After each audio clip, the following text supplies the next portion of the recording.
স্ট্রেসটা কি? স্ট্রেসটা হচ্ছে ধরো আমরা কোনো বডিকে যদি একটা ডিফর্মিং ফোর্স দিই তাহলে কি হয়, বডির মধ্যেই there is a opposite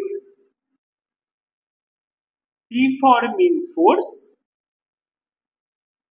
or যেটাকে আমরা বলি রিফর্মিং ফোর্স তৈরি হয়। ঠিক আছে, এটাকে অনেকটা আমরা ওই নিউটন থার্ড ল এর সাথেও কম্পেয়ার করতে পারি। আমরা একটা ফোর্স দিলাম, তার অপোজিট দিকে আরেকটা ফোর্স তৈরি হলো, এটাকে বলে হলো রিফর্মিং ফোর্স। এবার এই reforming force per unit area, তাহলে আমাদের এই বডিতে যে রিফর্মিং ফোর্স তৈরি হচ্ছে সেটা হলো টোটাল বডির উপর, তাহলে ওই total force by the total area, এই ফিজিক্যাল কোয়ান্টিটিকে আমরা বলি